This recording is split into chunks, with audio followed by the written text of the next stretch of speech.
Je vous remercie de l'accueil, évidemment. Euh, vous n'avez pas besoin de ma validation, mais je vous félicite de votre engagement et votre opiniâtreté tout de même. Et du peu que je connais de votre programme, de votre engagement, de votre façon de fonctionner, il me semble que l'un de vos mérites semble être d'arriver à inscrire l'analyse des événements en Palestine et votre engagement et vos discours dans une sorte de temps long. C'est-à-dire de ne pas céder à l'immédiateté, à l'actualité, aux injonctions médiatiques qui commandent uniquement de feindre, de comprendre ce qui se passe au travers de la dernière annonce, de la dernière anecdote, de la dernière déclaration, de la dernière sommation de condamner le terrorisme sans analyse structurelle et historique du fait colonial en Palestine. Une des choses qui m'a marqué, par exemple, dans l'exposition rendant hommage aux journalistes palestiniens tués par l'armée israélienne, qui a été inaugurée cet après-midi, c'est notamment de rappeler, d'une part, que les journalistes sont assassinés par l'armée israélienne parmi de nombreux autres Palestiniens, et d'autre part, de dire qu'évidemment, il y a de nombreux antécédents de journalistes palestiniens tués par l'armée israélienne avant le 7 octobre 2023, que ça s'inscrit évidemment dans la volonté de s'en prendre à une population et d'empêcher toute forme de souveraineté en Palestine. Cela dit, et les remerciements passés, il me semble intéressant de justement, et c'est pourquoi je crois j'ai répondu à votre invitation, de comprendre l'histoire de Gaza sur le temps. L'histoire de Gaza et de la Palestine ne peut pas être comprise sans prendre en compte évidemment un contexte plus large. La, la Palestine et Gaza ne sont pas une île, ni géographiquement, ni politiquement. On sait que si la question palestinienne revêt une telle importance, évidemment parce qu'elle est au carrefour d'un certain nombre d'intérêts. Contrairement à ce que disent les antisémites, c'est pas parce qu'il y aurait une espèce de complot, par exemple, c'est parce qu'il y a un certain nombre d'intérêts bien compris qui ne sont pas cachés, qui opèrent en toute lumière. La ville de Gaza et le port de Gaza sont très anciens. Gaza était une des villes importantes de l'Empire romain. C'était un des ports importants à l'époque. Euh, C'était un des carrefours importants du commerce maritime. Cela dit, la bande de Gaza est beaucoup plus récente. Elle a été créée en 1947-1948, au moment de la création d'Israël. C'est-à-dire que donc le mouvement sioniste a commencé à coloniser la Palestine à partir de la fin du 19e et du début du 20e siècle, a gagné en importance au cours de la première partie du 20e siècle pour tout un tas de raisons, les alliances avec les puissances européennes, la montée de l'antisémitisme en Europe et le fait que les puissances occidentales refusent le droit d'asile de nombreux juifs. Par exemple, on sait qu'à la fin du génocide des juifs d'Europe, à la fin de la Seconde Guerre mondiale, énormément de juifs d'Europe ne souhaitaient pas retourner dans les pays qui avaient souhaité les exterminer, ce qui est pour le moins compréhensible, et demander l'asile essentiellement à des pays anglo-saxons, que ce soit la Grande-Bretagne, les États-Unis et l'Australie, qui le plus souvent leur étaient refusés, des pays qui avaient fermé leurs frontières, et qu'un certain nombre de juifs rescapés des camps qui montaient sur les bateaux pour la Palestine ne savaient même pas où ces bateaux les emmenaient. Il y avait donc une colonisation sioniste de la Palestine en partie économique, en partie idéologique, en partie religieuse, minoritaire mais qui existait, même si à l'époque le mouvement juif religieux était majoritairement non sioniste. Mais il y avait aussi simplement une immigration de peuplement de fait coloniale de par le contexte, de par le fait que des colonies se créent, mais avec des individus qui individuellement ne souhaitaient pas particulièrement ni coloniser, ni même aller en Palestine plus qu'ailleurs. C'est dans ce contexte-là qu'a été effectué la déclaration d'indépendance d'Israël et que Israël a été reconnu par l'ONU en 1947 dans un contexte colonial pour tout un tas de raisons. D'abord parce que le mouvement sioniste avait pratiqué la politique du fait accompli en achetant ou réquisitionnant le maximum de terres en lien avec la Grande-Bretagne. La Palestine était sous mandat britannique à l'époque. Dans un contexte colonial aussi, parce que ce sont essentiellement les puissances occidentales et l'URSS qui ont soutenu la création d'Israël. Et enfin, dans un contexte colonial, parce que l'ONU, à l'époque, c'était 4 fois moins d'États qu'aujourd'hui, parce que la plupart des pays colonisés n'avaient pas obtenu leur indépendance. Si l'ensemble, même pas des peuples, ne rêvons pas, mais l'ensemble des dirigeants des différents pays avaient été consultés, et non pas seulement les puissances coloniales qui régnaient sur des pays qui n'avaient pas leur indépendance et n'avaient pas d'État, si l'ensemble des pays et leurs représentants avaient été consultés, le résultat aurait été tout autre. Chaque État, donc majoritairement occidentaux, ou l'URSS qui ont voté, l'ont fait évidemment défendant leurs intérêts. La Grande-Bretagne souhaitait se débarrasser du mandat sur la Palestine et souhaitait avoir un lien avec un important pays d'Israël, ce qui était le cas. Les États-Unis étaient plus en retrait, à la fois parce qu'ils n'étaient pas sûrs qu'Israël ait beaucoup d'avenir, et aussi parce qu'ils avaient des accords importants pour le pétrole avec les monarchies arabes, et que les monarchies arabes étaient contre la création d'Israël, mais les États-Unis, finalement, par rivalité avec l'Angleterre, ont quand même décidé de soutenir finalement la création d'Israël. L'URSS l'a fait aussi pour plusieurs raisons, mais justement pour s'opposer aux monarchies arabes qui étaient alliées, ou du moins avaient des accords avec les États-Unis, en espérant intégrer Israël au bloc de l'Est. D'ailleurs, la Nakba, l'expulsion des Palestiniens, s'est fait par les militionnistes, qui ensuite se fédéreront et donneront la première armée d'Israël, armée par l'URSS via la Tchécoslovaquie. Enfin, si la France a soutenu la création d'Israël, c'était essentiellement pour défendre son empire colonial. C'est quelque chose qui est relaté dans les mémoires de Vincent Auriol, le président de la République française de l'époque, qui dit que pendant longtemps, il explique dans ses mémoires, pendant longtemps, il a hésité entre le vote pour la création d'Israël et l'abstention. Je ne sais pas s'il romance ou pas, mais la raison qu'il donne et la manière dont il le raconte, c'est qu'un soir, quasiment en pleine nuit, Léon Blum lui rend visite, très inquiet pour le convaincre de voter pour la création d'Israël, et que l'argument qui a emporté sa conviction pour le vote pour plutôt que l'abstention, c'est le fait qu'une victoire des Palestiniens, une émancipation des Palestiniens, serait un encouragement pour tous les peuples arabes colonisés, et notamment pour les Algériens, et que la France ne voulait surtout pas ça. Dans ce contexte-là, donc, il y a une expulsion de masse des Palestiniens de la Palestine historique en 1947 et 1948, qu'on appelle la Nakba, donc la catastrophe, avec 700 000 expulsés.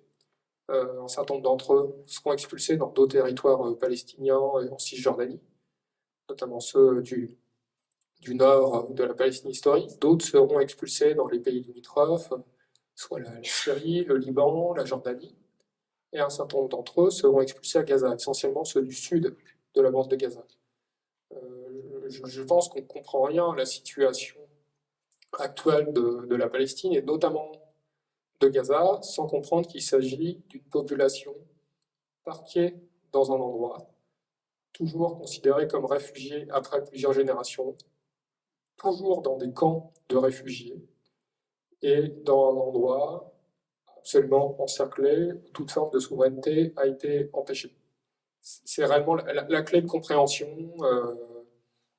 de ce qui se passe en Palestine, le fait qu'au moment de sa création, et jusqu'à aujourd'hui, Israël n'a jamais défini ses frontières, et a toujours, dès qu'il en a eu l'opportunité, cherché à avoir le maximum de territoire avec le minimum de Palestiniens dedans.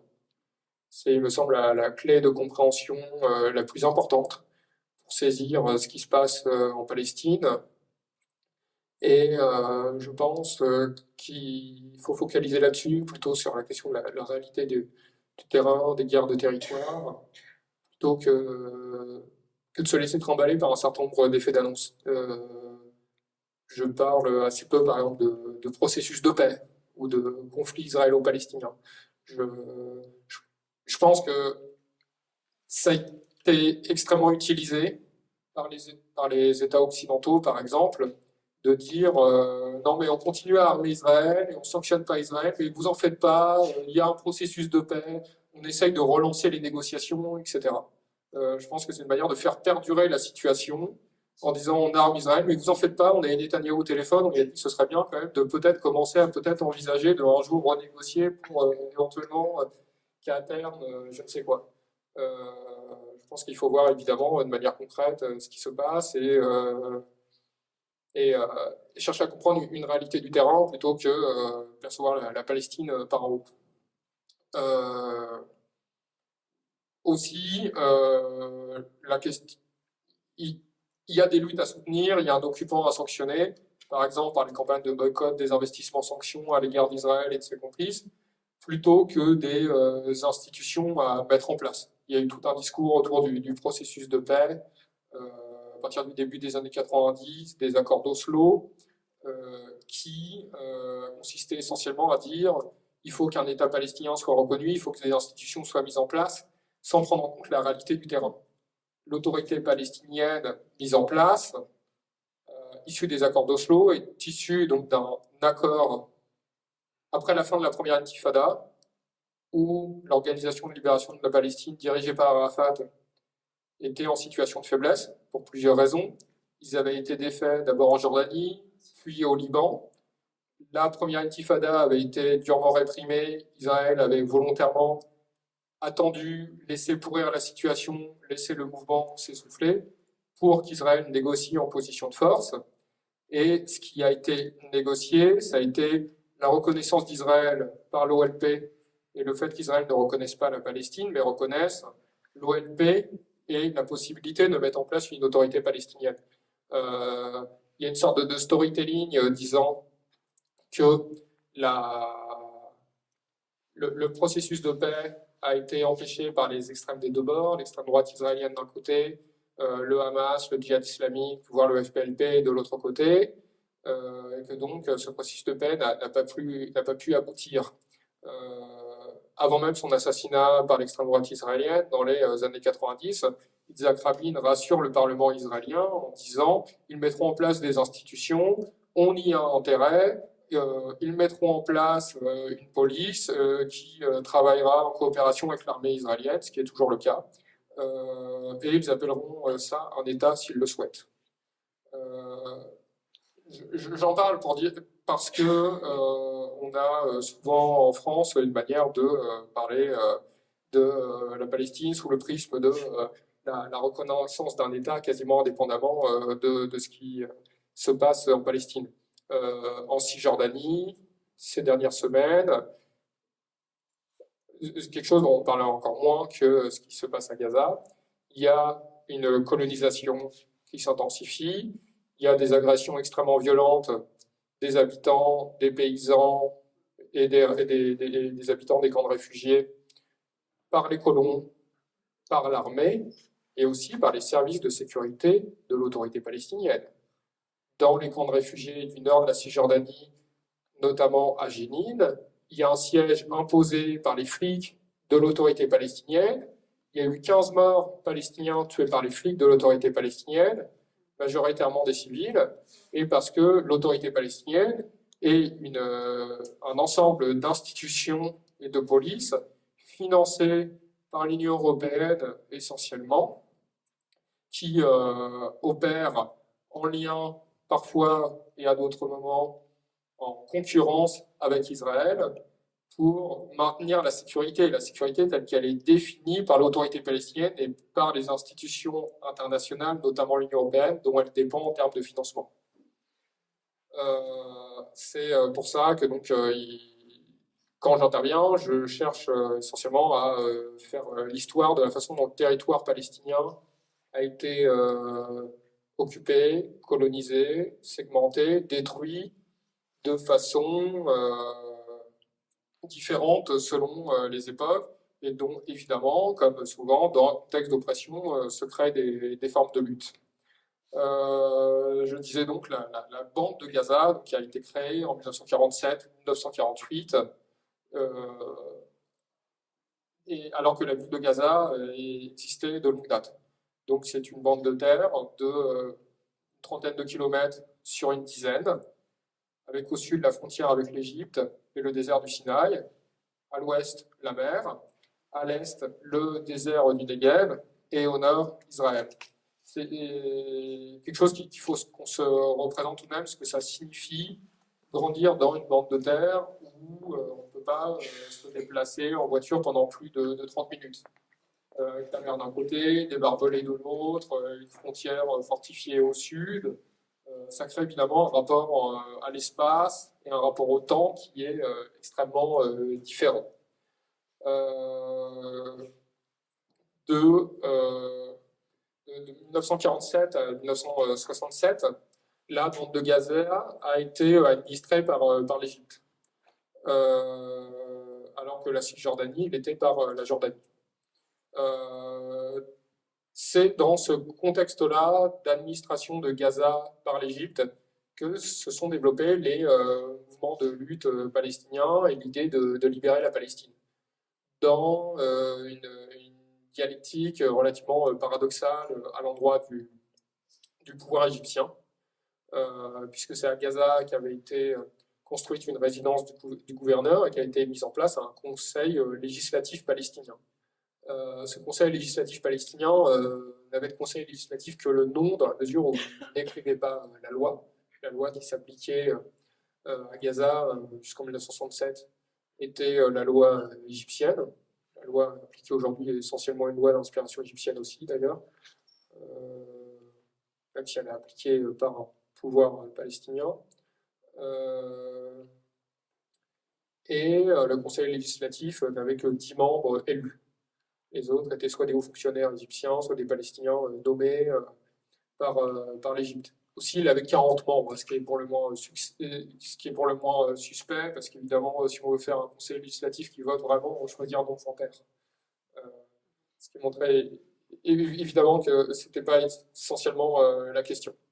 Cela dit, c'est dans ce contexte que petit à petit, et y compris dans ce conseil législatif-là, que petit à petit s'est développée l'idée de libérer la Palestine.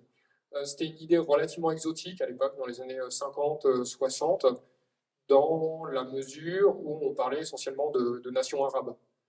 C'était l'époque du nationalisme arabe, donc notamment dont la grande figure était le leader égyptien Nasser, qui défendait donc, une sorte de capitalisme d'État, ou de pouvoir étatique fort, de nationalisation des ressources, de relative distribution des richesses, mais assurées par l'État, d'une manière très bureaucratique, avec un État très fort, et qui défendait un leadership à l'échelle du monde arabe.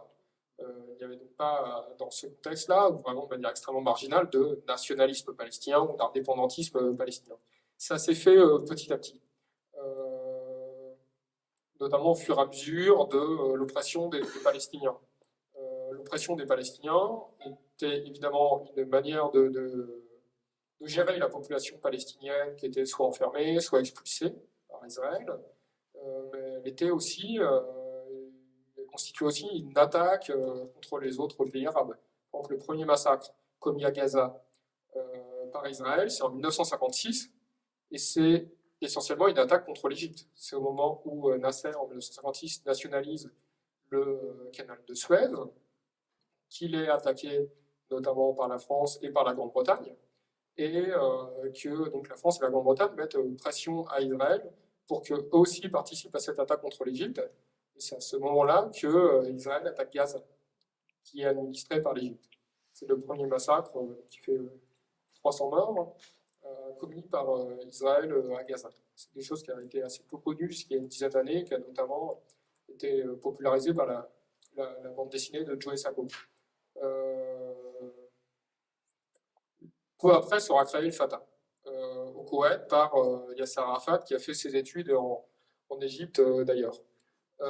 En réponse, euh, l'Égypte créera donc l'OLP, l'Organisation de libération de la Palestine, qui aujourd'hui est connue comme la grande organisation palestinienne qui, à une époque, a fédéré l'ensemble des partis politiques et des organisations militaires œuvrant à la libération de la Palestine. Mais initialement, au tout début, en 1957, c'est une organisation quasiment fantoche créée par l'Égypte pour répondre à la création du Fatah et pour éviter justement l'indépendance de la lutte palestinienne et pour que l'expression de la Palestine soit encore gérée par l'Égypte. Ça changera petit à petit, et notamment au fur et à mesure des défaites des États arabes face à Israël, qui de fait, d'une part, affaiblira les Palestiniens, parce qu'en 1967, la défaite des États arabes face à Israël entraîne la conquête de Jérusalem, de la Cisjordanie et de Gaza par Israël, et en même temps poussera donc les mouvements palestiniens à inscrire leur lutte non plus dans le nationalisme arabe, mais dans une lutte palestinienne. Même si c'est évidemment avec tout un tas de nuances, de liens, de paradoxes, etc. Donc, il n'y a pas un jour où cette lutte-là s'inscrit entièrement dans le nationalisme arabe sans aucune spécificité palestinienne, et le lendemain où c'est entièrement une lutte palestinienne sans aucun lien avec le nationalisme arabe. Évidemment, les mouvements, les individus, les discours ont leur histoire, leur complexité, leurs nuances, etc. Euh, donc Israël occupe aussi le Sinaï en Égypte, qui sera rétrocédé ensuite par Israël à l'Égypte en échange d'une coopération dans la gestion de la frontière de Gaza, ce qui est encore le cas jusqu'aujourd'hui. C'est à partir de 1967 donc qu'Israël a été occupé et colonisé par l'Égypte, par Israël, sur des territoires qui ont été laissés libres pendant longtemps par l'Égypte. Il y a une ironie du sort qui est assez cruelle, en fait, qui est que de 1967 jusqu'en 2005, donc Israël a colonisé Gaza. Les colons israéliens, donc des civils envoyés par Israël pour occuper les territoires et légitimer la présence militaire, n'ont jamais représenté en pourcentage de la population plus de 2% par rapport à la population totale de la bande de Gaza. Ils ont occupé jusqu'à 40% des terres, et notamment les plus fertiles.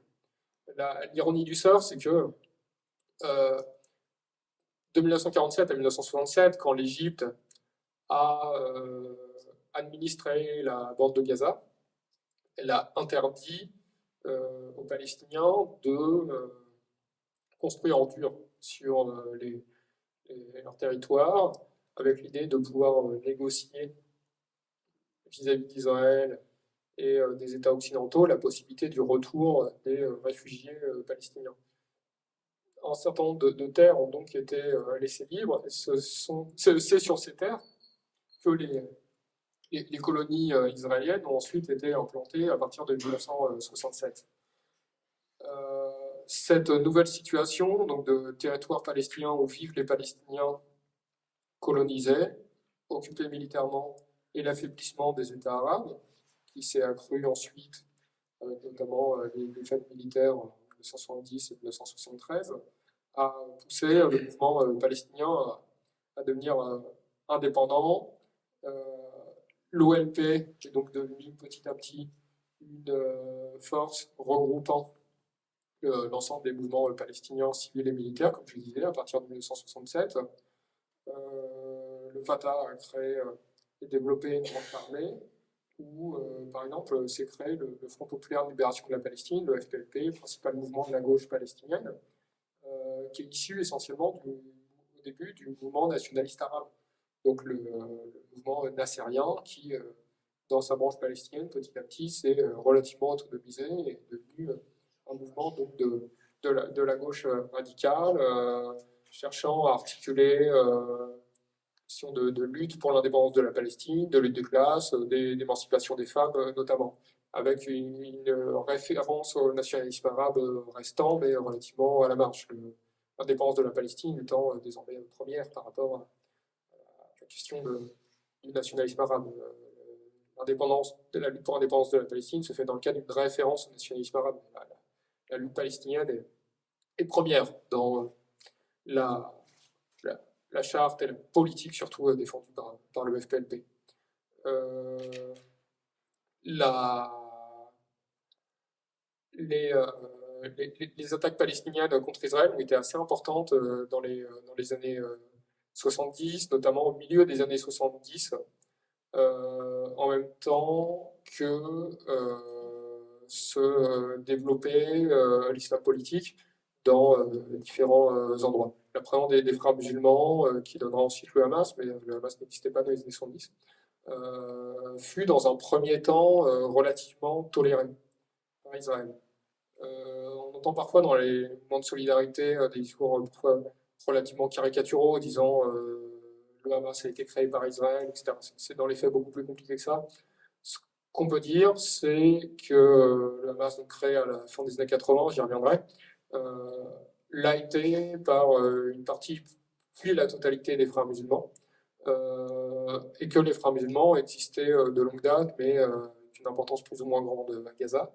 Leur essor a débuté ou s'est accentué à partir des années 70 et au début avec une relative bienveillance de la part d'Israël. Plusieurs raisons.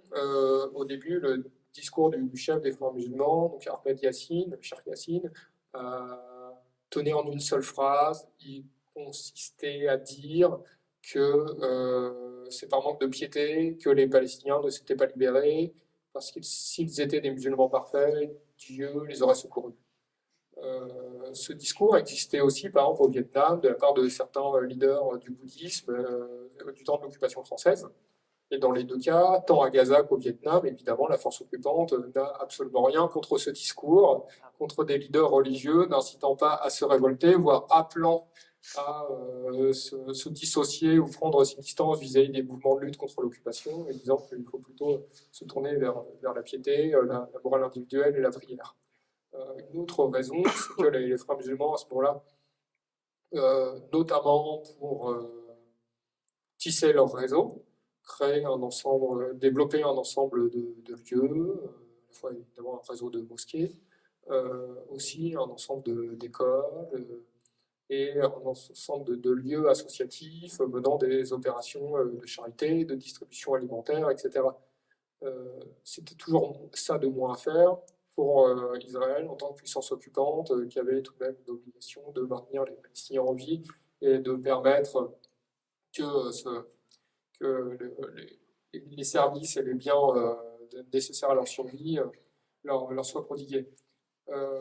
Aussi, dans les universités de Gaza, dans les années 70, avait très très souvent lieu des batailles rangées entre les étudiants de gauche et les étudiants des frères musulmans. Et cette division-là était plutôt profitable à Israël, le fait que les Palestiniens se battent entre eux.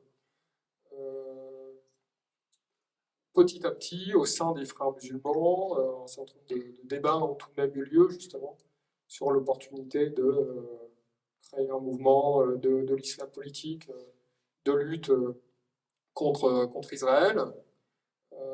Ça s'est notamment développé à partir de 1979, avec la révolution iranienne, donc qui est essentiellement, à partir de 1978-1979, en Iran, un mouvement populaire immense, insurrectionnel, avec énormément de manifestations, d'émeutes, d'occupation des universités, d'occupation des entreprises, de mise en place de conseils ouvriers et une dimension islamiste en son sein qui n'est pas majoritaire au tout début et au fur et à mesure de la répression du mouvement, notamment contre les syndicalistes et les communistes, prend de plus en plus d'importance. En 1979, donc l'ayatollah Khomeini, qui était réfugié en France, retourne en Iran, prend le pouvoir, instaure la République islamique en Iran. Malgré le fait que l'Iran soit un pays chiite, à l'inverse de majorité des pays musulmans, dont la Palestine, qui sont sunnites, ça sera une référence de lutte pour une partie de, de l'islam politique, soit positive, l'idée qu'il peut y avoir un islam politique révolutionnaire, soit négative par les divisions confessionnelles et par des monarchies arabes, musulmanes, sunnites qui financeront des mouvements, soit les frères musulmans dans d'autres pays qui seront plus violemment anti-chiites qu'en Palestine, soit des mouvements salafistes qui auront un discours anti-sunnite avec des visions confessionnelles instrumentalisées de part et d'autre. En Palestine, dans le contexte d'occupation, ce n'est pas la division confessionnelle qui l'emporte, c'est l'idée qu'il est possible de mener une révolution, y compris avec la référence de l'islam politique.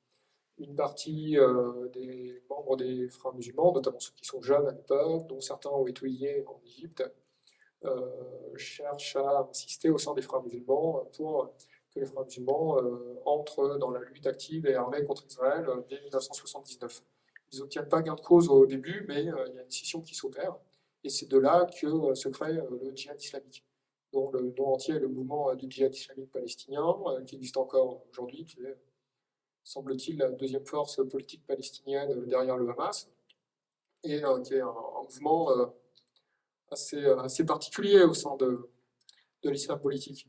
La majorité de ses membres sont sunnites, cela dit, poignée de ses chefs se sont convertis à l'islam chiite, notamment suite à des voyages en Iran ou la rencontre de militants soit iraniens, soit libanais du Hezbollah. C'est un mouvement qui a réussi aussi à absorber une partie de la gauche du Fatah, par exemple aussi dans les années 80, notamment à la gauche maoïste. Une partie des chefs du djihad islamique, encore aujourd'hui, mélangent des références à l'islam politique plus ou moins dur et des références tiers-mondistes, anti-impérialistes, peuvent citer dans le même discours Saïd Qutb, qui est un des membres radicaux des débuts des frères musulmans dans les années 20-30, et Mao, Che Guevara, Frantz Fanon, une culture anti-impérialiste assez affirmée, et c'est un mouvement dont le seul programme semble être la lutte contre Israël. C'est aussi, encore aujourd'hui, par exemple, un mouvement qui parfois fait tampon ou sert d'intermédiaire dans des conflits entre le Hamas et la gauche palestinienne, par exemple. Parce que leur principal combat est donc un combat nationaliste avec une référence religieuse, fut-elle autoritaire, mais tout de même un but premier, quasi exclusif, qui est la lutte contre l'occupation et l'idée que tous les autres débats doivent être remis à demain.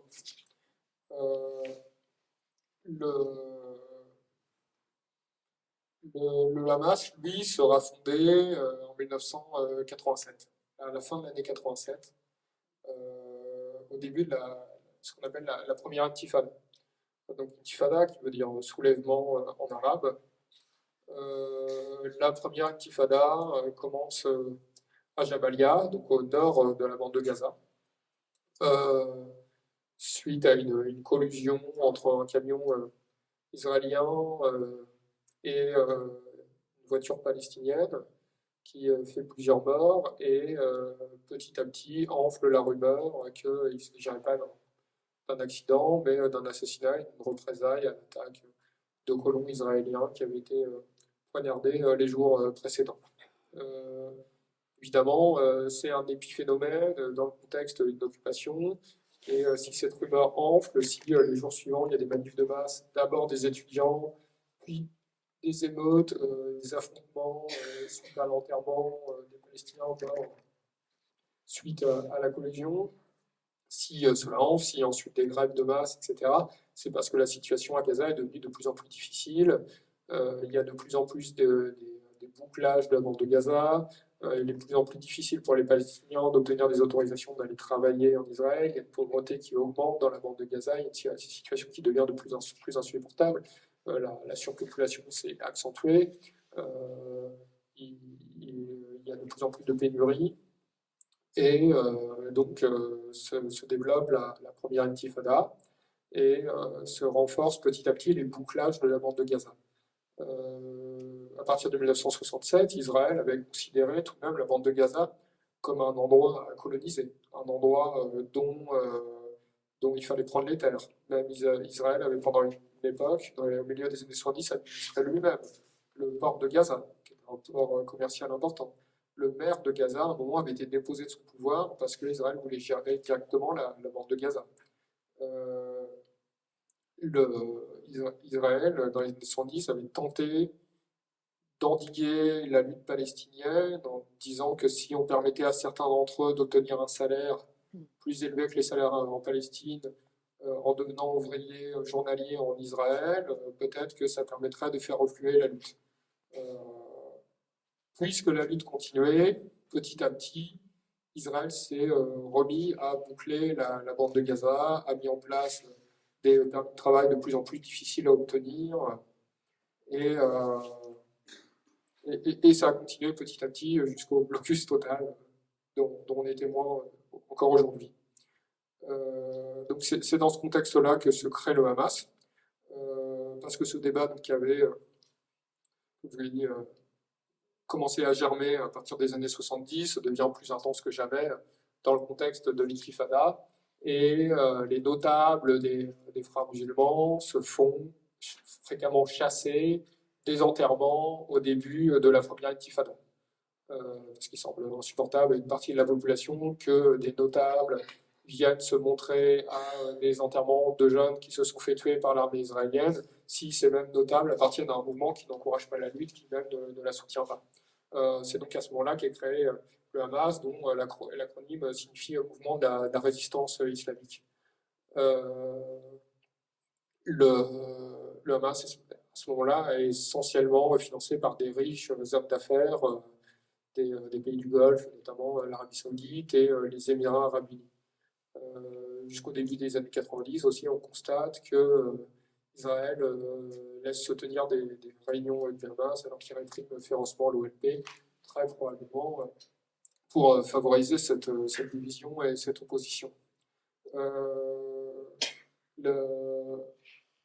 La première intifada a donc lieu dans toute la Palestine, y compris l'ensemble de la Palestine historique, donc y compris des villes israéliennes où vivent un grand nombre de Palestiniens qui n'ont pas été expulsés en 47-48, notamment des villes comme Jaffa ou Haïfa, donc qui sont des villes où les troupes britanniques étaient importantes au moment, étaient positionnées en nombre important au moment de la création d'Israël, et où donc les sionistes n'ont pas pu expulser les Palestiniens. C'est pour ça qu'il y a encore aujourd'hui une minorité palestinienne d'environ 20% en Israël, qui est traité comme des sous-citoyens, parce qu'un certain nombre de droits sociaux dépendent du fait d'avoir servi dans l'armée israélienne. Et le droit, ce qu'on appelle les appels ici, le droit aux bourses d'études, au logement étudiant, etc. La possibilité d'avoir certains postes de hauts fonctionnaires aussi.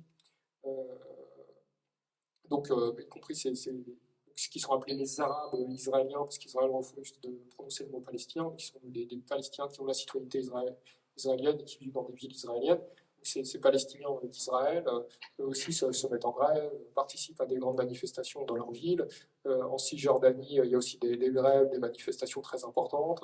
Et Gaza est à ce moment-là tout de même le lieu le plus important de cette lutte, où la population est la plus massivement mobilisée, mobilisée un peu partout en Palestine, et surtout c'est là qu'il y a une originalité qui est le commandement unifié de l'Intifada qui regroupe l'ensemble des organisations politiques, associatives, militaires. Et la différence entre la première Intifada et la deuxième, qui se développera dans les années 2000, c'est que la première est essentiellement un mouvement civil, populaire, massif et notamment syndical.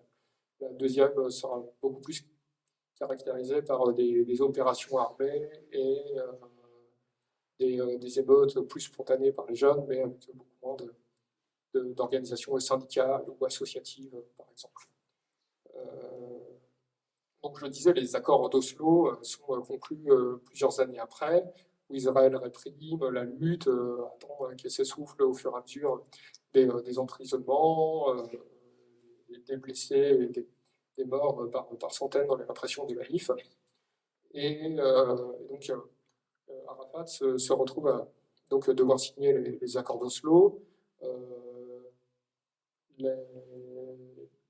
La majorité des questions sont remises plus tard, que ce soit la question de Jérusalem, la question de la réelle souveraineté palestinienne, puisque l'autorité palestinienne n'administre que certains territoires, que Israël se donne le droit d'intervenir dans la majorité de ses territoires, qu'il est écrit dans ces accords que l'état civil et la gestion des frontières sont encore contrôlés par Israël jusqu'à un éventuel accord suivant. Et c'est dans ce contexte-là que se développe donc un ensemble de polices de l'autorité palestinienne, que s'effectue à Gaza une répression féroce menée par la police de l'autorité palestinienne nouvellement créée. Y compris par exemple dans la prison de Gaza, précédemment administrée par Israël, dont les clés sont remises à l'autorité palestinienne. Des flics et des matons de l'autorité palestinienne, anciens militants du Fatah, se retrouvent à appliquer sur des membres du Hamas, du djihad islamique ou du FPLP des techniques de torture qu'eux-mêmes ont subies de la part des geôliers israéliens quelques années précédemment. Des Palestiniens opposés aux accords d'Oslo sont condamnés à la chaîne dans les tribunaux de Gaza au début des années 90, de nuit, dans des procès à huis clos, ce qui dit tout de même quelque chose de la façon dont ils s'étaient jugés et dont leurs droits n'ont peut-être pas été totalement garantis.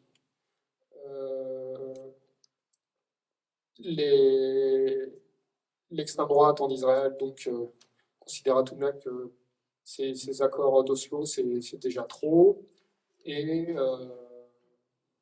en parallèle des forces palestiniennes, notamment le djihad islamique et le Hamas, mèneront des attentats suicides pour chercher à faire échouer ces accords, même si, comme je disais, c'est qu'une partie de l'explication de ce qu'on appelle l'échec des accords d'Oslo, ou le fait qu'il n'y a pas d'État palestinien.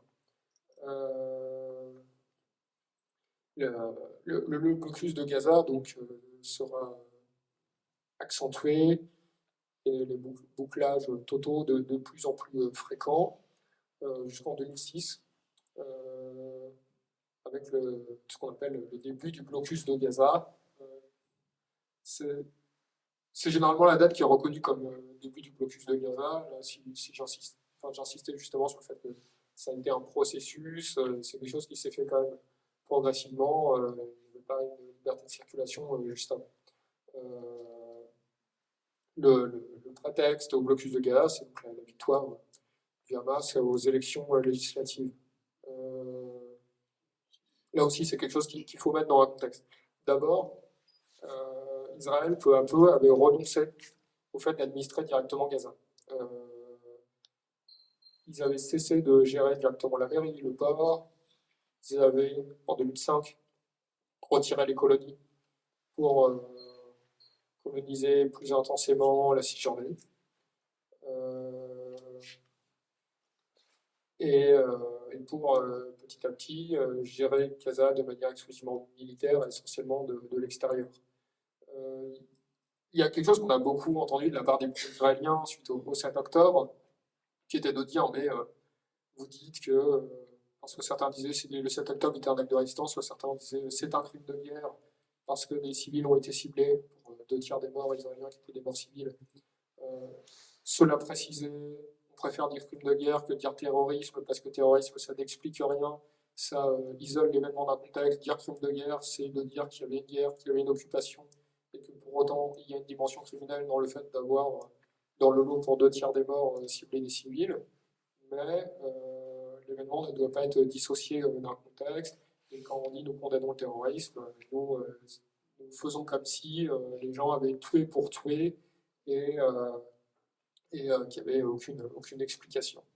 Et face à ce discours peut-être plus complexe ou plus intelligent que ce qu'il y avait en face, les soutiens d'Israël répondaient mais n'importe quoi, il n'y avait pas de guerre parce que Israël n'occupait plus Gaza, et pourquoi des forces palestiniennes sont sorties de Gaza pour attaquer les Israéliens. C'est uniquement l'antisémitisme et la volonté de tuer tous les juifs, et c'était un programme parce que Gaza n'était plus occupé. C'est ce que disait Israël, c'est ce que disait ses relais en France. Dans le plan de désengagement en 2005, et dans les pratiques, il est tout à fait clair, il est écrit dans le plan de désengagement, que Israël continue à gérer les frontières à l'est, continue de gérer les eaux, et d'ailleurs Israël ne s'est pas privé, pour, y compris à l'intérieur des eaux territoriales palestiniennes, attaquer les pêcheurs palestiniens, que Israël aura un droit de regard sur la gestion de la frontière avec l'Égypte, que Israël pourra avoir un droit de regard et une gestion et une copie de l'état civil, et pourra continuer à administrer l'espace aérien, qui sont autant d'actes d'occupation au regard du droit international. Et pour l'ONU, Gaza est toujours resté en territoire occupé. Le territoire occupé, ça ne signifie pas uniquement voir des militaires en uniforme en centre-ville. Bloquer une frontière, survoler un territoire, attaquer des pêcheurs dans les eaux d'un pays, ce sont des actes d'occupation. Euh, et donc l'occupation a pris des formes différentes petit à petit, comme je le disais, avec au fur et à mesure de plus en plus de bouclage du territoire à partir des années 80 jusqu'au blocus total en 2006. La prise du pouvoir du Hamas en 2006, donc, qui a fait suite à la victoire du Hamas aux élections législatives dans les territoires de Gaza et de Cisjordanie, je précise parce qu'on a parfois une image caricaturale ou exotique des habitants de Gaza, et au fait que même si tout le monde, et notamment les observateurs occidentaux, reconnaissent qu'il n'y a pas eu de fraude à ces élections, et ben, les résultats de ces élections sont un peu plus que regrettés, ils ne sont simplement pas reconnus. Donc cette victoire électorale du Hamas fait suite à un coup d'État en Cisjordanie, la prise du pouvoir de l'autorité palestinienne euh, par une partie du Fatah et d'anciens hauts fonctionnaires palestiniens, notamment certains ayant travaillé à l'OMC ou au FMI, d'organisations connues pour leur anticolonialisme et leur soutien à la cause palestinienne. C'est suite à ça que donc, de son côté, le Hamas mène un coup de force et prend le pouvoir par la force, par les armes à Gaza. Que donc, encore aujourd'hui, les Palestiniens n'ont pas d'État, sont sous occupation, mais ils ont deux gouvernements. Donc, pendant quelques semaines, en 2006, la Palestine était au bord de la guerre civile avec des militants du Hamas arrêtés, assassinés, torturés en Cisjordanie, et des militants du Fatah aussi assassinés, torturés par le Hamas à Gaza. Du pouvoir du Hamas à Gaza, on peut dire un certain nombre de choses. C'est toujours compliqué d'en parler en France. À la fois, il y a des obstacles légaux et des procès d'intention qui surgissent de toutes parts, dès qu'on essaye de dire autre chose que quelques discours lénifiants.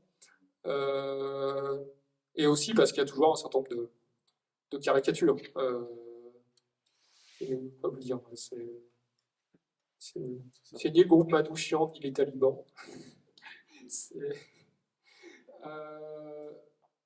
D'une part, il est évident que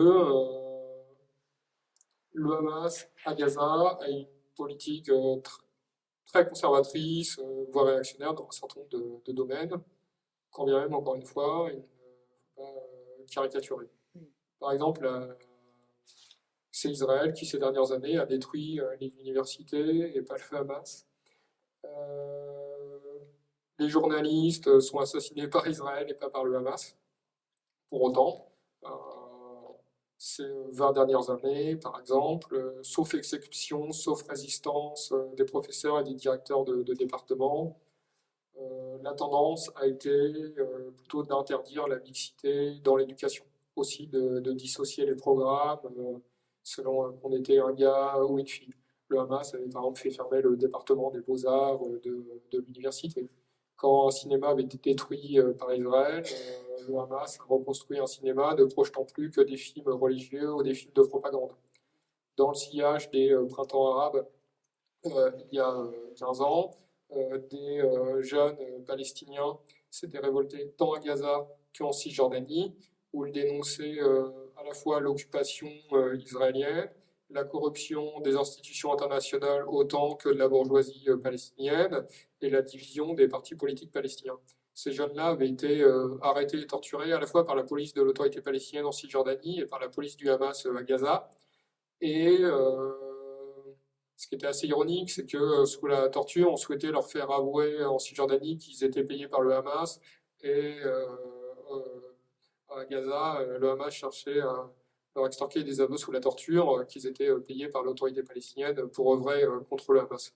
Cela dit, j'avais rencontré une partie de ces jeunes, par exemple, à l'époque, et je suis encore en contact avec certains d'entre eux, dont un est par exemple réfugié en Suède, qui était absolument clair sur le fait qu'ils dissociaient des critiques de la gestion policière, de l'autoritarisme du Hamas à Gaza, et le fait qu'ils avaient un immense respect pour la branche armée du Hamas, notamment en tant que mouvement de résistance. Le Hamas a été un certain nombre de fois dans l'intimidation des mouvements civils, et à d'autres moments, il a été dans une forme d'accompagnement ou de tentative de récupération. Tout ce que ça signifie, parce qu'on ne peut pas récupérer un mouvement uniquement par l'intimidation et par la violence. Il faut des formes de tolérance, de négociation, fût-elle tendue ou sous la menace de part et d'autre, pour qu'il puisse y avoir une négociation ou une récupération, une reprise du leadership. Le plus souvent, à Gaza, c'est difficile de savoir ce qu'il en est depuis 1 an et demi. En plus, qu'il est assez difficile de savoir ce que les gens pensent, prendre au sérieux des enquêtes d'opinion faites au milieu des gravats. Mais jusqu'à il y a 1 an et demi, quand Gaza était soumise à un massacre pendant quelques mois, c'est dans ces moments-là que le Hamas gagnait de nouveau en popularité. Notamment parce qu'on entendait très peu l'autorité palestinienne contre ce qui se passait à Gaza. Que quand il y avait des mouvements de solidarité avec Gaza en Cisjordanie, elles étaient réprimées par la police de l'autorité palestinienne. Et qu'en parallèle, le Hamas continuait à mener une lutte armée, à tenter comme il le pouvait de résister à l'armée israélienne, à tenter comme il le pouvait de protéger la population. J'ai été à Gaza en 2013, compris dans des nuits de bombardement. La police du Hamas et la radio du Hamas faisaient la liste des endroits où il y avait des bombardements à côté desquels il ne fallait pas aller. J'insiste là-dessus, parce qu'il faut juste dire merde aux gens qui parlent de boucliers humains et de population de Gaza utilisées comme des boucliers humains. Ce qui se passe, c'est que progressivement, depuis une trentaine d'années et de manière totale depuis 20 ans, Gaza est sous un blocus total, avec une population de plus de 2 millions de personnes sur 360 km². Il faut bien figurer ce que ça signifie. Quand j'étais à Gaza il y a 10 ans, dans une autre période qu'aujourd'hui, une autre période parce que il y avait des immeubles, des universités, des cafés, des bâtiments, qu'on pouvait marcher dans la rue. Il y a quand même des moments, alors que j'étais dans le centre de la ville de Gaza, dans le quartier plutôt résidentiel, à côté d'un parc, il y a des moments où je stressais à l'idée de sortir, simplement parce qu'il y a des gens partout. Pour voir ce que ça signifie.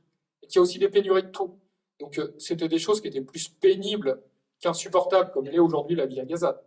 Mais j'ai eu une pénurie de gaz chez moi, puisque la bouteille était vide et qu'aucun endroit n'en vendait. Au bout de quelques semaines, j'ai laissé tomber.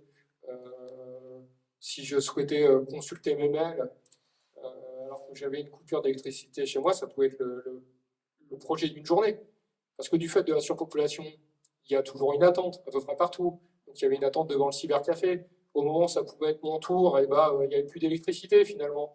Je souhaitais retirer de l'argent au distributeur. Il y avait une queue quand même assez importante. Et là aussi, il pouvait y avoir finalement une pénurie de billets ou une coupure d'électricité. Comme ça se voit un peu à ma tronche que je ne suis pas palestinien, les gens venaient vers moi pour me demander comment c'était dehors. C'était l'expression qui revenait souvent. Je pense qu'il y avait un peu deux questions dans la question, quoi, dans comment c'est dehors, qui était vraiment une question que j'ai entendue une dizaine de fois, quasiment mot pour mot. La première chose, c'était de dire comment les gens sont dehors. Parfois, oui, justement, les gens déclinaient leurs questions, du genre, est-ce que les gens aussi, en France, ils regardent le foot dans les cafés? Et quand il y a un but, est-ce qu'ils font le même bruit qu'ici? Est-ce qu'ils préfèrent le Barça ou le Real?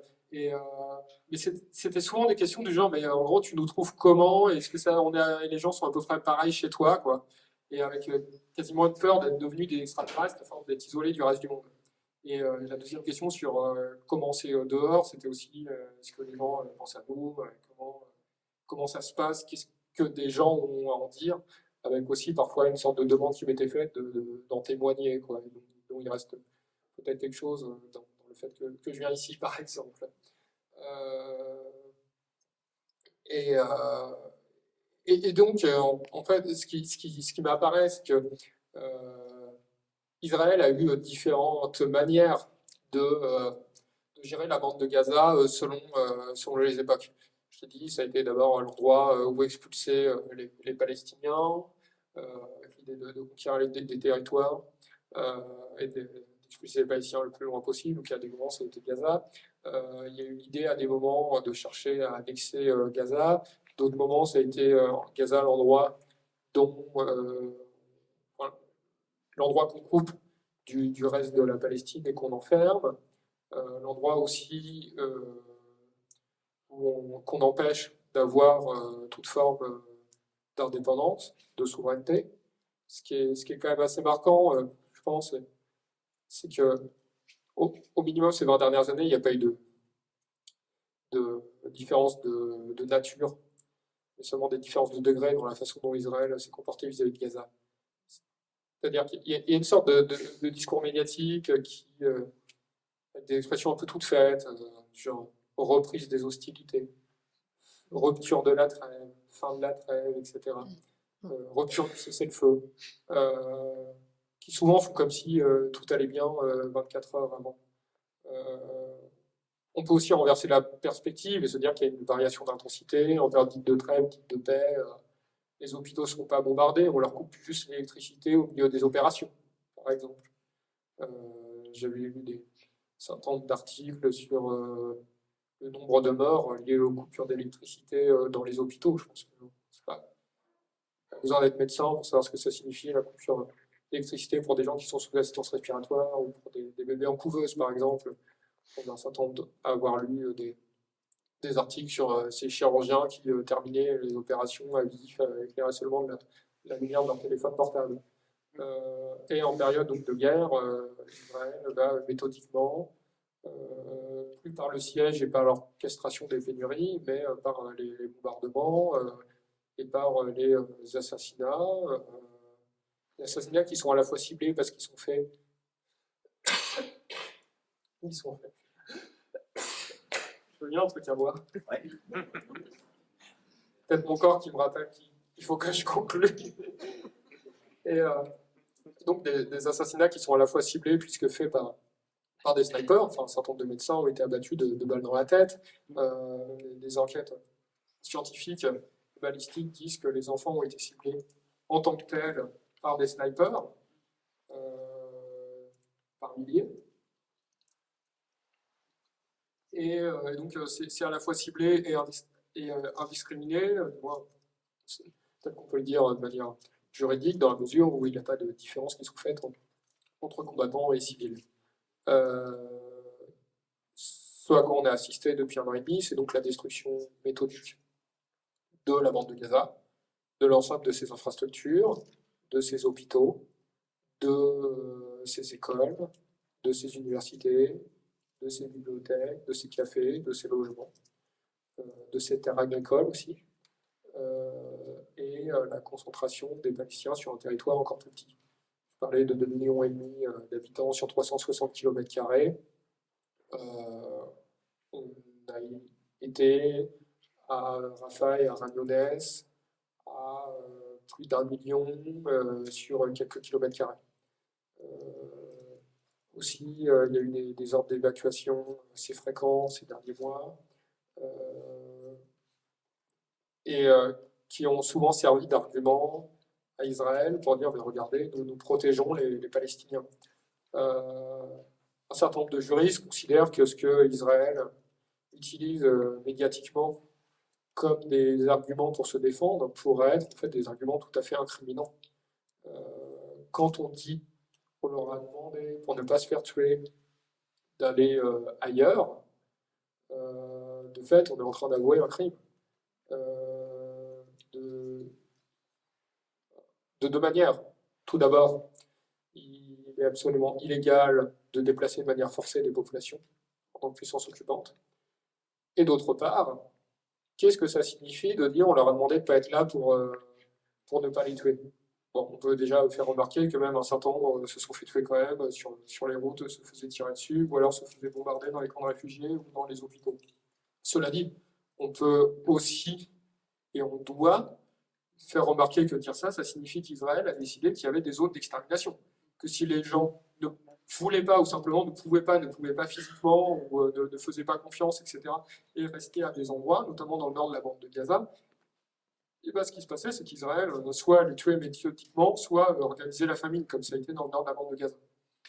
Et c'est quand même cette histoire qu'il faudra faire. Il me semble qu'on n'est que partiellement au courant et on n'a que partiellement réalisé ce qui s'est passé dans la décision et l'organisation de la mise en place de zones d'extermination dans la bande de Gaza. Ce qui s'est passé donc, ces derniers mois, c'est la reprise de contrôle militaire du sud de la bande de Gaza par Israël et la gestion de la frontière avec l'Égypte, le fait de couper la bande de Gaza en deux et d'assiéger, d'organiser la famine dans le nord de la bande de Gaza, après avoir concentré une partie de la population dans le sud, dans des tentes les unes sur les autres. Ça aussi, il y a assez peu d'histoires qui sont faites. Il y a un journaliste francophone palestinien de Gaza qui s'appelle Rabbi Abou Shamous qui a écrit ses chroniques sur le site Orient 21, dont une partie vient d'être publiée en livre par les éditions Libertalia. Si ça vous intéresse, je vous encourage vraiment à lire ça parce que c'est un des rares récits quasiment ethnologiques en fait, de la vie à Gaza durant le génocide auquel on a assisté depuis 1 an et demi. Il détaille par exemple la flambée des épidémies donc dans ces camps où 1 million de personnes sont concentrées sur quelques kilomètres carrés.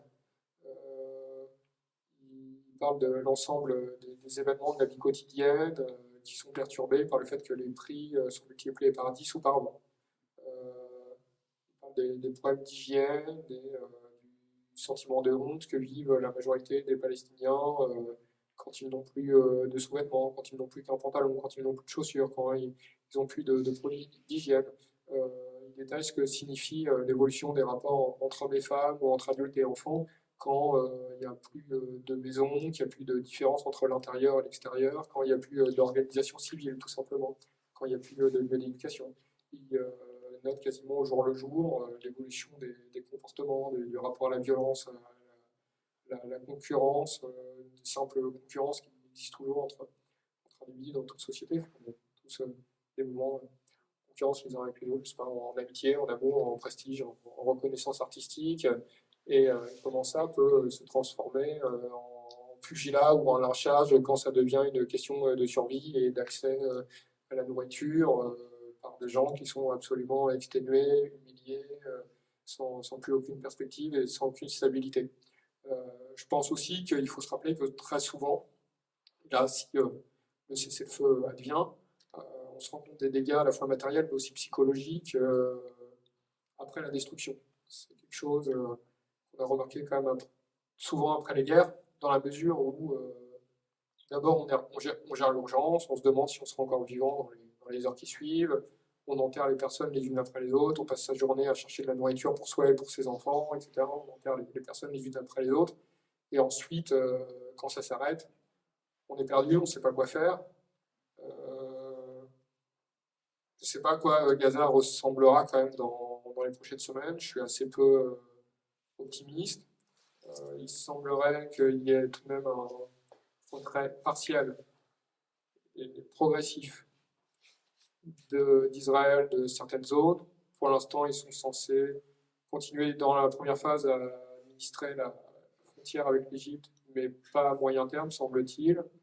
Ils sont censés rester à la frontière nord et sur une zone tampon à l'est, semble-t-il, avec une probable possibilité, y compris dans les prochaines semaines, pour les Palestiniens de revenir au nord.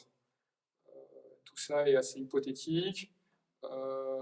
la question quand même de la survie, des conditions de survie se posera dans la mesure où Israël déclare l'UNRWA, donc l'organisation de gestion des réfugiés palestiniens par les Nations Unies, organisation terroriste, et vise à leur interdire d'opérer.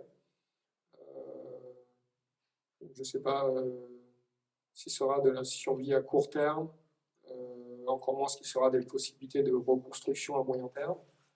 Il y a une destruction totale des terres palestiniennes, au-delà, qui s'ajoute aux problèmes qui étaient déjà posés pour l'agriculture palestinienne par le réchauffement climatique ces dernières années. Et en plus, donc, s'ajouteront des problèmes psychologiques et des formes de décompensation qui peuvent arriver une fois que le pic de stress est passé. Souvent, on n'est plus dans la gestion de l'urgence, mais qu'on se rend compte de ce qui est passé, que les traumatismes. C'est la même chose parfois dans des épidémies, par exemple. On sait qu'au début des années 90, au moment de l'apparition des trithérapies pour traiter les personnes porteuses du VIH, c'est là qu'il y a eu une vague de suicides, en fait, par des personnes qui en fait, étaient persuadées qu'elles allaient mourir et d'un seul coup devaient de nouveau faire des projets, et bien capables de gérer donc, ce traumatisme. Aussi des personnes qui avaient souvent enterré les unes après les autres leurs amis, leurs compagnons, leurs amants, et en se demandant si elles allaient être les prochains, et qui d'un coup donc, pouvaient avoir des formes de culpabilité d'avoir survécu, devaient faire le deuil de tout un tas de gens en même temps, et de deuil qu'ils n'avaient pas fait en situation parce que les morts se succédaient, parce qu'eux-mêmes pensaient qu'ils allaient mourir. Donc voilà, c'est quand même des questions qui se poseront. On sait que le Hamas a perdu autant de combattants qu'il en a recruté, ce qui est quand même pas très très étonnant. Je pense que ouais, ça, à peu près tout autour de soi est détruit, et ses camarades de classe ou ses parents être assassinés, sa maison détruite, et son village affamé, ça pousse peut-être pas à organiser une forme de manifestation civile pour la coexistence pacifique avec les soldats israéliens. Et en même temps, Israël, ces derniers temps, a cherché évidemment à accroître son importance et ses menaces envers tous les pays limitrophes. Il a affaibli le Hezbollah, évidemment. Le Hezbollah, en solidarité avec Gaza, avait lancé un certain nombre de requêtes par an dès le 7 octobre 2023, essentiellement contre des bases militaires israéliennes, et pendant longtemps avait dit qu'il conclurait un cessez-le-feu uniquement quand il y aura aussi un cessez-le-feu à Gaza. Il y a quelques mois, le Hezbollah était obligé d'accepter un cessez-le-feu avec Israël, tellement la pression mise par l'armée israélienne qui avait envahi le Liban dans des techniques assez proches, de ce qui est mis en place à Gaza, en faisant assez peu de différence entre les infrastructures civiles et militaires, tuant un certain nombre de civils, d'hommes politiques. Et le Hezbollah avait été obligé de conclure un cessez-le-feu avec Israël. Un cessez-le-feu qui d'ailleurs est beaucoup plus, ces dernières semaines, respecté par le Hezbollah que par Israël. Aussi, la chute de Bachar al-Assad est un événement dont je pense qu'il faut évidemment se réjouir en Syrie. La dynastie des Assad, très souvent dans son histoire, a instrumentalisé la cause palestinienne sans, sans jamais soutenir réellement les Palestiniens, sans vraiment s'opposer à Israël. Le plateau du Golan est occupé depuis les années 70 par Israël en Syrie. L'armée syrienne ne s'est jamais opposée à Israël pour le reprendre. Par contre, l'armée syrienne et le pouvoir syrien avaient instrumentalisé et vassalisé les groupes armés palestiniens qui opéraient en Syrie. Par exemple, l'ALP, qui était la branche armée de l'OLP, l'armée de libération de la Palestine en Syrie, était devenue une milice au service du pouvoir qui opérait contre les Palestiniens. Il en est même pour une scission du FPLP, qui est le FPLP-CG, donc le FPLP Commandement Général, qui menait des opérations armées au bénéfice du régime syrien. Il y avait aussi au sein des renseignements une section qui s'appelait le département Palestine, qui en fait arrêtait et torturait des Palestiniens qui s'opposaient au pouvoir de Bachar al-Assad. Lors du début de l'insurrection syrienne en 2011, une centaine de cadres du Hamas avaient été arrêtés et tués par le pouvoir syrien. Le camp de Yarmouk en banlieue de Damas, le camp palestinien, avait été assiégé et affamé. Et on voit que dans toute son histoire, donc, le pouvoir des Assad a instrumentalisé les Palestiniens, a cherché à transformer des groupes de lutte palestiniens, initialement en lutte contre Israël, en groupes uniquement au service du régime et n'a jamais rien fait contre Israël. Cela dit, la chute du régime d'Assad, et le régime d'Assad, dont Netanyahou disait lui-même qu'il était assez profitable parce qu'il était stable et qu'il ne s'opposait pas à Israël, cette chute du régime a été considérée comme une opportunité par Israël pour détruire des infrastructures syriennes, que ce soit des infrastructures militaires ou des aéroports, et aussi par Israël pour accentuer son occupation du Golan en avançant de plusieurs kilomètres. C'est ce qui s'est passé ces dernières semaines. Donc on voit qu'Israël a continué d'envahir ses voisins et a accentué sa puissance à l'échelle du Moyen-Orient. Voilà. Je pense qu'il faut se réjouir du cessez-le-feu qui semble avoir été conclu et qui, semble-t-il, sera ratifié officiellement demain. Pour autant, évidemment, il faut continuer à inscrire notre action dans la défense des droits des Palestiniens et à la fois pour la question de la reconstruction de Gaza, pour une question de liberté et de souveraineté, et aussi rester, encore une fois, très attentif à ce qui se passe en Cisjordanie, notamment parce que si l'armée israélienne quitte Gaza, elle peut être redéployée en Cisjordanie, qu'il semble qu'une partie du gouvernement israélien souhaitait annexer Gaza et le coloniser. Il semble que Netanyahou doit maintenant y renoncer sous la pression des États-Unis. Mais on ne sait pas ce qui sera négocié en échange. Si ce sera une colonisation plus importante en Cisjordanie. On sait que Trump est celui qui avait reconnu l'annexion de Jérusalem en transférant l'ambassade des États-Unis à Jérusalem. Et il n'est pas impossible qu'ils reconnaissent, par exemple, l'annexion de toute ou partie de la Cisjordanie par Israël. Je pense qu'il faut continuer à se mobiliser, à informer sur la question de la Palestine, à cibler les entreprises et les institutions complices d'Israël et à inscrire nos discours et nos actions dans la lutte contre l'organisation de la Palestine. Et je ne sais pas, c'est peut-être de ça qu'on peut parler. Les gens ont des choses à dire. Merci.